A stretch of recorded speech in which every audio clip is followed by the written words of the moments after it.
ओम श्री सद्गुरुदेव भगवान की जय। मानस बोध भाग 1 उपदेश 17 जिसका शीर्षक है यह प्रसंग जानै को। ओम तत्सतात्मने नमः। मन चिंतवन करता है, संकल्प विकल्प करता है, इसमें एनर्जी खर्च होती है। और जब श्वासा में लगेगा ओम ओम ओम तो चिंतवन बंद रहेगा, एनर्जी खर्च नहीं होगी। जो एनर्जी बनेगी वह रिजर्व होती जाएगी और जब ज़्यादा हो जाएगी तो ताकत के रूप में इकट्ठी हो जाएगी। उससे हम कुछ भी काम ले सकते हैं, उससे भजन कर सकते हैं, युद्ध कर सकते हैं, साधन कर सकते हैं, शत्रुओं से लड़ सकते हैं। इसलिए शक्ति रहना चाहिए। ऐसा नहीं कि इसमें उसमें खर्च किया। श्वासा में मन को लगाओ और उसमें खड़ा करो। श्वासा में नाम को सुने, इसका नाम है अजपा। यह जपा नहीं जाता। जो जपा न जाए अपने से हो रहा है ऑटोमेटिक, उसका नाम है जप का उल्टा अजपा। उल्टा नाम जपत जग जाना, वाल्मीकि भय ब्रह्म समाना। इसी तरह जपा था वाल्मीकि ने। वाल्मीकि पहले डाकू था जो सामान लूटता था, अपने घर वालों को देता था। एक मर्तबा महात्मा लोग सप्तऋषि उधर से निकले तो वाल्मीकि ने देखा और डांटा, यह लुटिया डोर जो भी है रखो। तो महात्मा जो होते हैं निर्भय होते हैं, उन्हें किसी का डर नहीं होता। बोले, क्या बात है भाई? उसने फिर डांटा, अभी बात करता है, मारूंगा, मर जाएगा अभी, रखो सब। महात्मा बोले, अरे क्या हुआ भाई, क्यों रख दें, इधर आ। क्या इस लुटिया डोर से तेरी जन्म भर की कंगाली दूर हो जाएगी? क्या ये चदरी कपड़े लेने से तेरी कंगाली दूर हो जाएगी? उसने फिर डांट कर कहा, कैसी बात करते हो? उन्होंने कहा, हम ठीक बात करते हैं, हमारे पास बड़ा सोना है। ऐसी युक्ति है कि इस पहाड़ को छू दें तो सोना बन जाएगा। तुझे तो लूटना भी नहीं आता, लूटना आता हो तो असली चीज लूट। वह चकाचौंध हो गया कि मैं जिसे डांटता हूँ वह सब सामान छोड़कर भाग जाता है। और ये कैसे बाबा हैं फटीचर कंपनी, ये तो डरते ही नहीं। तो जानते हो डाकू लालची होते हैं। बोला, बताओ कहाँ लिए हो सोना? तो कहा, हम लिए नहीं हैं, जहाँ हम खड़े हैं यहाँ सोना ही सोना गड़ा है। हमारी ये उंगलियाँ हैं ना, जहाँ छू दें सोना ही सोना हो जाएगा। तुम अच्छे आदमियों से भेंट कर लिए, अच्छे साहूकार तुम्हें मिल गए हैं, लूटो, कितना लूटना है? तो कहा, बताइए। अब लाइन में आ गया। तो जब दो आदमी मिलते हैं तो 1/3 एक दूसरे की जानकारी आ जाती है। और जब वार्तालाप होता है, डिस्कशन होता है, तो 2/3 आ जाती है। तो अब उस पर प्रेशर आ गया। एक तो महापुरुषों की वाणी बहुत वजनदार होती है, वेट रहता है, प्रेशर रहता है। तो उसका अहम थोड़ा डोला और पूछने लगा कि आप लोग कौन हैं, यह बताइए। तो बोले, हम होंगे जो होंगे, तुम्हें जो करना है वह करो। और यह जो लूट लूट कर यह पाप करता है, इसे कहाँ ले जाएगा? दुनिया में आदमी पैदा होता है तो नंगा ही पैदा होता है, खाली हाथ आता है, खाली हाथ जाता है। यह सब यहीं छोड़कर यह क्या रच दिया है दुनिया में आदमी ने?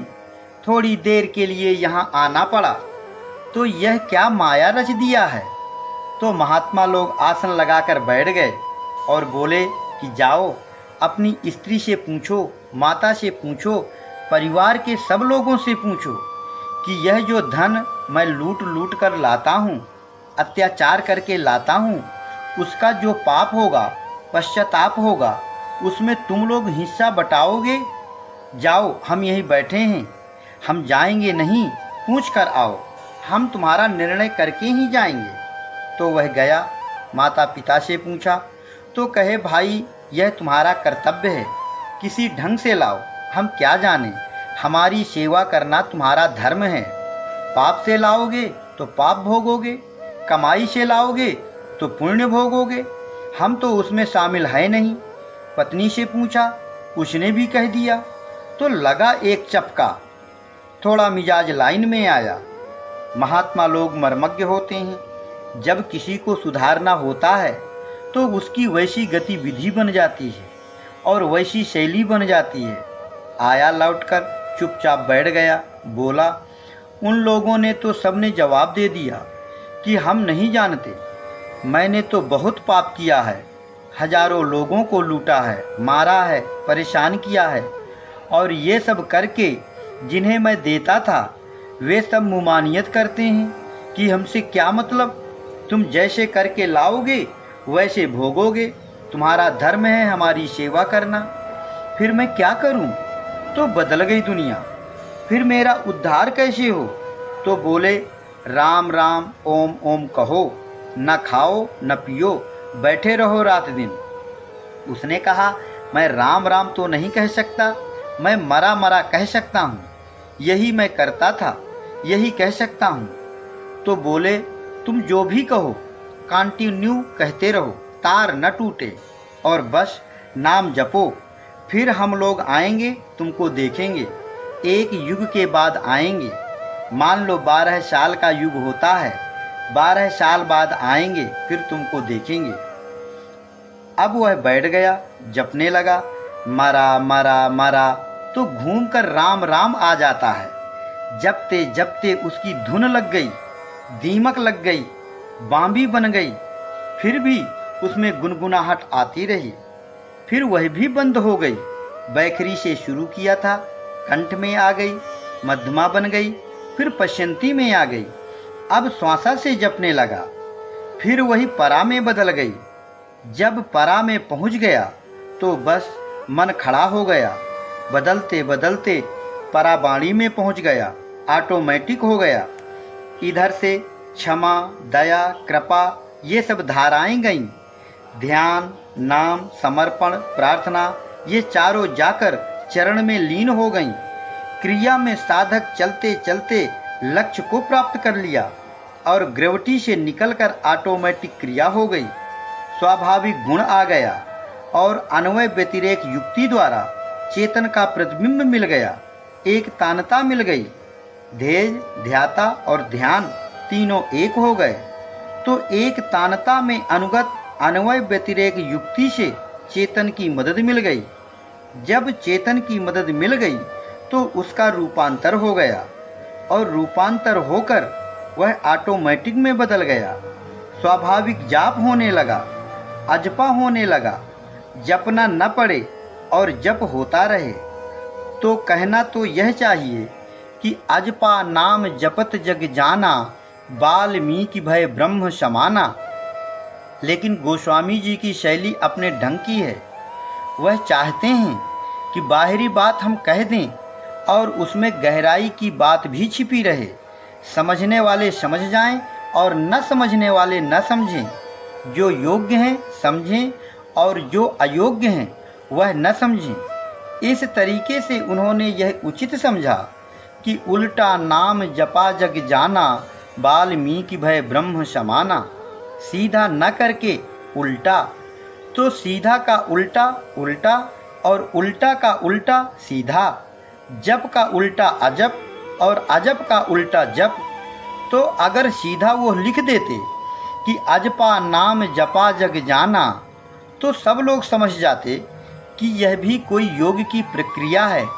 ऋषियों ने उसे यह प्रक्रिया बताई होगी, साधना करने का तरीका बताया होगा। तो ऐसा न करके उन्होंने उल्टा लिखा। लेकिन बात एक ही है, चाहे सीधा कहो या जप कहो, चाहे उल्टा कहो या अजपा कहो, बात एक ही है। इसलिए अजपा नाम जपा जग जाना, वाल्मीकि भय ब्रह्म समाना। यही अजपा है, उल्टा नाम का जपना। इसे ही किया था वाल्मीकि ने। तो यह अजपा का जो विषय है, यह श्वासा की गतिविधि से पकड़ में आता है। यह श्वासा वासुकी सर्प के समान है, यह शरीर समुद्र के समान है और कच्छप कुंडलनी के समान है, और ये दैत्य और देवता इसको खींचने वाले हैं। अंदर समुद्र मंथन होगा और जब इसका मंथन होगा तो इसमें 14 अध्यात्म रूप 14 रत्न निकलते हैं। 5 ज्ञानेंद्रियां, 5 कर्मेंद्रियां, मन, बुद्धि, चित्त, अहंकार, 4 अंतःकरण। ये 14 अध्यात्म हैं। इनमें 14 अधिभूत और 14 अधिदैव, इन्हें मिलाकर 42 तत्वों की जागृत अवस्था है। इसी का रिएक्शन स्वप्न अवस्था है और इन दोनों के अपोजिट सुषुप्ति अवस्था है। जब ध्यान में पहुंच जाता है और तीनों अवस्थाओं में एक हो जाती है तो वह तुरीय अवस्था है, और उसका भी जब त्याग कर देता है तो तुरीयातीत हो जाता है। फिर साधक सर्कुलेशन के बाहर हो जाता है, फिर वह साधक राइज हो जाता है, उठ जाता है। इस तरीके से बस श्वासा का काम है जपना। जब तक तुम मन को खड़ा करके सुनने की क्षमता नहीं रखते हो तब तक हर श्वास में जाप करो, ओम ओम। बाद में जपना नहीं पड़ेगा। देखते रहो श्वासा कहाँ आती है, कहाँ जाती है, कैसी आती है, क्या कहती है, यह अपने आप बता देगी। जब रीनी की धीनी की ध्वनि अपने से उठे तब फिर अब तो अजपा जप मन मेरे। इसके जपने की विधि अगर आ जाए तो इससे बड़ा कोई जाप नहीं है। इससे अच्छा शुद्ध तरीका मुक्ति पाने का, ईश्वर को पाने का दूसरा कोई नहीं है। सबसे उच्च कोटि की चीज है और इससे ही फिर आदमी ग्रेविटी पार करके ऑटोमेटिक बन जाता है, स्वाभाविक जाप होने लगता है। तुम सो तब भी जाप बंद नहीं होगा, तुम चलो तब भी जाप होता रहेगा, तुम खाना खाओ तब भी जाप होता रहेगा, तुम रो रहे हो तब भी जाप बंद नहीं होगा, तुम हंस रहे हो तब भी जाप नहीं बंद होगा। वह गति आ जाती है और यह सबसे उच्च कोटि की गति है, जीवन मुक्त गति है। अगर यह श्वासा खड़ी हो जाए तो उसका रूपांतर हो जाता है। इस तरीके से इसका श्वास जप का काम केवल क्या है, कुंडलियों को जागृत करती है। कुंडलियों में क्या है, कुंडलियों में हार्मोन्स है, जीवन तत्व है, अलौकिक तत्व है। नाभि कमल में कुंडलनी है, सर्पणी है, इसमें विष्णु और लक्ष्मी का निवास है। यह अनाहत की कुंडलनी हृदय है, इसमें शंकर और पार्वती का निवास है। और ये कंठकूप कुंडलनी है, विशुद्ध जिसे कहते हैं, इसमें ब्रह्मा और सरस्वती काम करेंगी, समय समय पर सब काम करेंगे। उसको गरज किसी की नहीं है। उसका स्वरूप क्या है, अनपेक्ष है, सुचिर दक्ष है, इच्छा रहित है, और फिर भी ये सब लाजमी आकर पड़े रहते हैं। तवन घर चेतौ रे भाई, तेरा आवागमन मिट जाई। जा घर लक्ष्मी झाड़ू देते हैं, शिव करें कुतवाली। जा घर ब्रह्मा बने टहलुआ, विष्णु करें रखवारी। जहाँ ये सब पहरा देते हैं, ड्यूटी बजाते हैं, वह घर देखना चाहिए। यह अलौकिक तरीका है। इसका केवल एक ही तरीका है और वह है जाप। अगर नहीं अभ्यस्त हैं तो भी लगा रहना चाहिए। चाहे राम राम जपो, चाहे ओम ओम जपो, चाहे सोहम सोहम जपो, चाहे कुछ भी जपो, जिसमें तुम्हारी रुचि हो जाए।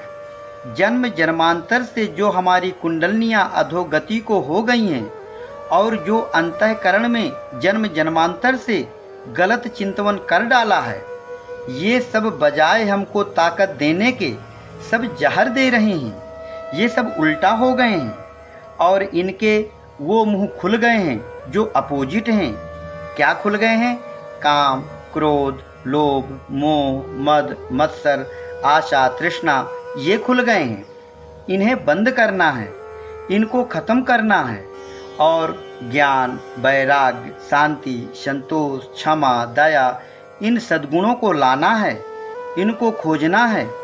तब फिर यह वाणी जब सही कुंडलियों से जागृत होगी और जब सही समसूरा संबंधित अनुभव लेगी और प्राण, अपान, व्यान, समान और उदान, इन पांचों को जब सही संतुलन बनाएगी तब इसमें ताकत आएगी।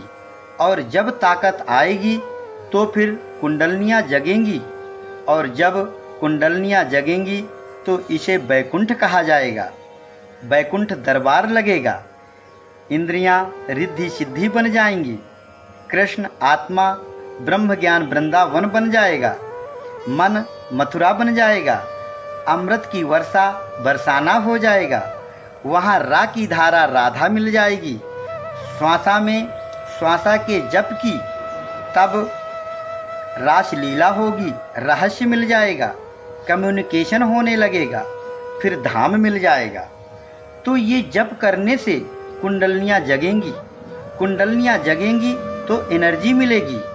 एनर्जी मिलेगी तो सब परिणाम मिलने लगेंगे और शांति का साम्राज्य आ जाएगा, राम राज्य आ जाएगा। राम राज नभगे से सुनु, सचराचर जग माहि। काल कर्म स्वभाव गुण, कृत दुख काहू ही नाही। काल कर्म स्वभाव और गुण चले जाएंगे। तो अगर बाहर का राम राज्य होता तो यह दुनिया काल कर्म स्वभाव गुण के बगैर कैसे रह जाएगी। काल खत्म हो जाएगा, कर्म खत्म हो जाएगा तो सब पत्थर हो जाएंगे, जड़वत स्तंभ हो जाएंगे। यह हरकत कर्म से ही होती है। काल कर्म स्वभाव और गुण, इन्हीं से तो संसार है। ये न रह जाएंगे तो दुनिया कैसे रहेगी। काल कर्म स्वभाव गुण, जब ये चारों चीज़ें जीवंत रहें तब दुनिया रहेगी। काल कर्म स्वभाव गुण घेरे, फिरत सदा माया के प्रेरे। दुनिया में ये रहेंगे।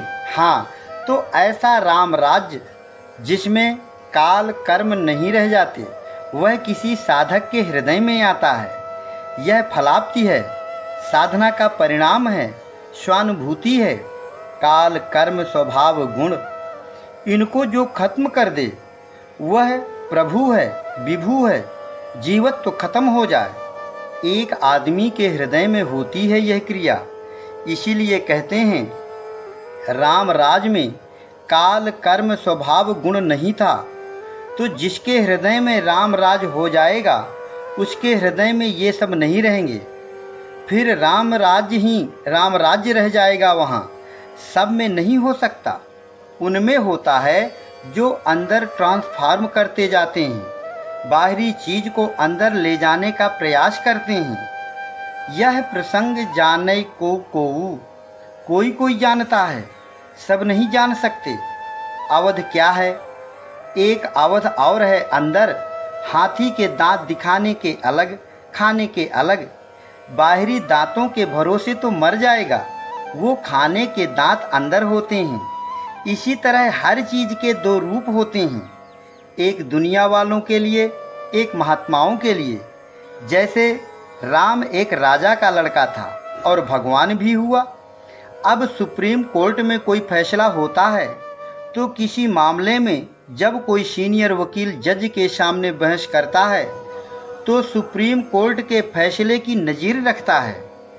तो राम राजा दशरथ का लड़का अगर भगवान हो सकता है तो किसी का भी लड़का भगवान हो सकता है।